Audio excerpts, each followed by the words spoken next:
Hey there, Matt Hancock with Maryland Point Welding. Beautiful day here in Maryland. Youth turkey season is in today. Had a bunch of people get out there and get after it, which was nice. Some good birds harvested this morning. Today we're going to do a kind of an unboxing comparison between the Amazon Universal Bike Hitch and the Maryland Point Welding Bike Hitch. Let's start with the Amazon one here. Shipped in a flat box. Does come with some installation instructions. Clamp spacers, 2 bottom plates,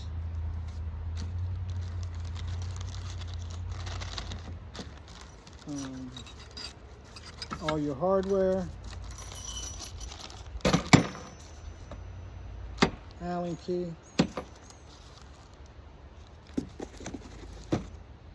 and the plate itself. Okay, well, first impressions. Obviously I've looked at this already, but the plate appears to be, I would say, 11 gauge, which is just a shade smaller than 1/8 inch for the plate and the bottom plates. It's steel, painted black. Clamp, all aluminum, approximately 1 inch wide. I wouldn't call it super heavy duty or anything. Has a tiny little wing nut here to keep everything attached. And the hardware. Basic hardware. Looks like they are lock nuts, which is nice. And the spacers to go inside the clamp. Looks like there's a couple different sizes. There's a lot of holes for options about where you can mount this back and forth on your rear rack, which can come in handy. All right, let's check out Maryland Point Welding, and then we'll kind of compare the two.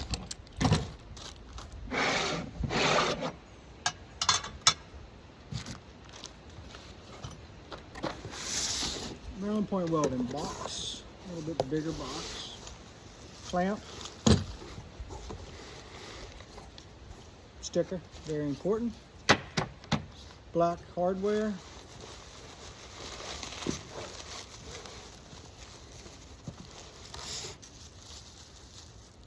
Two bottom plates.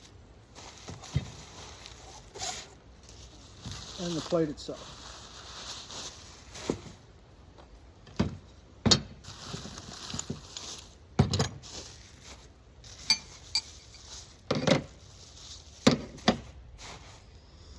Okay, so this plate here, if you can see it, is 3/16 aluminum.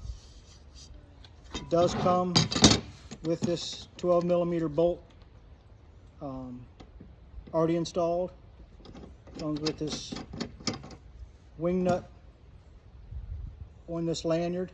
Keep everything, I'm sorry, not wing nut, thumb screw on the lanyard, so you don't have to worry about losing that. Bottom plates, 3/16 black aluminum.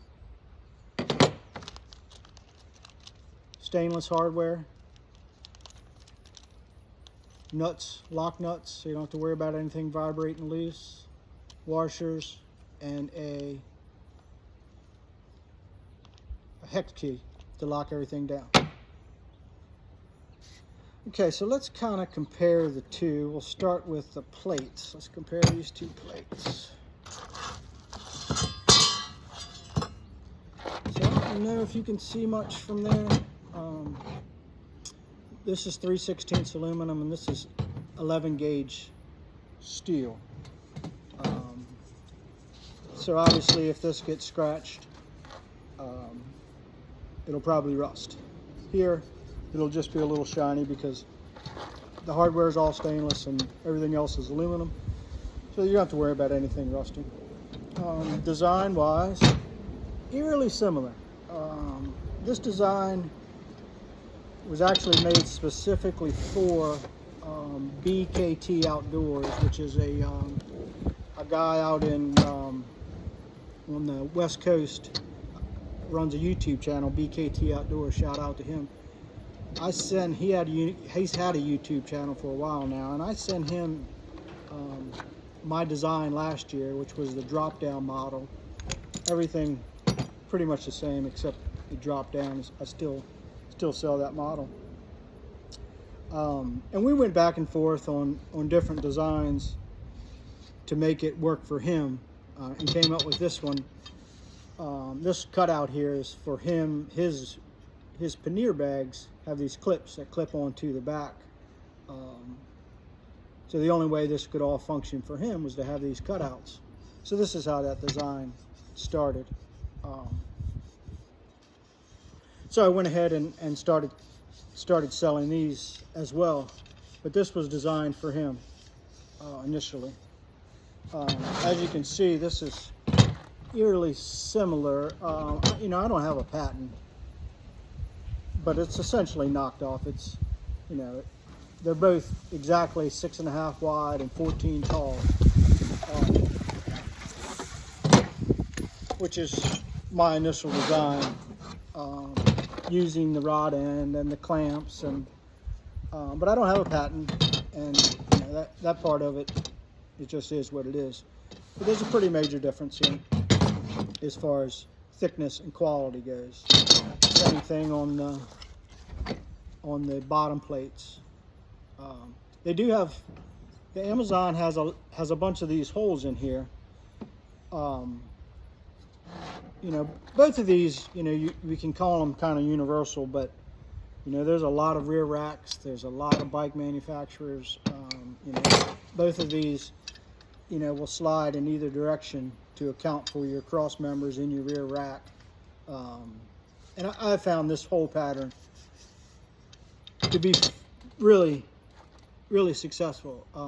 You know, I'm really good to talk to. You can message me on Facebook or Etsy, and you know, we can make a custom one for you where these holes don't line up. We can get plates in different sizes, but this works really well. I've had a lot of success with this plate here. So I'm really not interested in drilling 100 holes in each plate. But let's move on to the clamps. That's really the difference in these two plates. There's quality and thickness, and this comes pre-assembled. One more thing, right? So this thumb screw comes off, so you can take this clamp, you can drop it on and off. You know, you can take this off, and this stays attached to your Hawk crawler or whatever cart you might, it could be a little red wagon, whatever you attach this to separate the two. You know, if you get where you're going, or you want to go hunting and you don't need the cart, but you want to ride your bike a little further, or you just want the cart, drop this on here, tighten it up.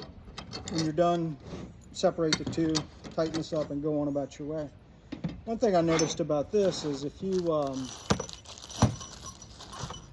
once this is attached, this is here, comes with a nut here. So you would drop your clamp on, and you would need a wrench in the field with you. Well, you'd either need a wrench or don't tighten this up all the way.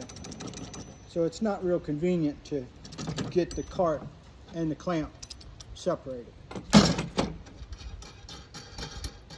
You would need to take whatever size wrench this is, probably, you know, 9/16, say, it's probably metric. But actually, I think you're supposed to use this lock nut here to keep it all tight. In that case, you would definitely need a wrench, maybe two, one top and one bottom, to separate these two every time, or put a wing nut or change the setup. But this is how it goes. Now, as far as the clamp goes, I guess you guys can see pretty good from there. Pretty difference in size here. The this one is 2 inch and this was 1 inch, so it's about half the size. This clamp is definitely rated for 1,100 pounds. They say this clamp is also rated for 1,100 pounds, so I'm not sure I'll buy that. Amazon's clamp, you have these little spacers to account for different size handles of carts or wagons or whatever you're going to tow. Drop one of these in there and account for whatever handle spacing you need to fill the gap. I try to eliminate all the stuff you can lose out in the field, and this, the adjustable stuff. Everything's kind of attached. So I came up with this inner set of jaws here, and these are actually adjustable. There's a nut in there. Loosen this back nut up here, and this is adjustable up or down to allow for different sizes. It's fairly universal the way it sits now. I mean, you can really get anything from 5/8 to probably 1 3/4 inches in this jaws, how it sits. 2 inch, large, easy to crank down wing nut. I mean, you can get a lot of force behind this, which probably not happening with this little guy here. Hardware, similar. My hardware is sits flush with the top. This is going to stick up like that, so you'll have 4 of these sticking up on your back rack. Not the end of the world. It does appear to be stainless hardware for both of them. I can't really read. I'm not familiar with whatever this sizing is. It's probably Chinese on the back of this hardware, but I think it is stainless. Those are your major differences.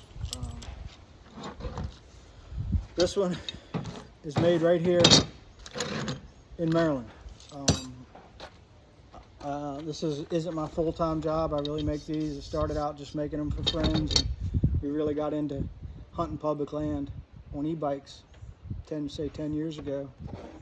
Do a lot of fabricating for a living.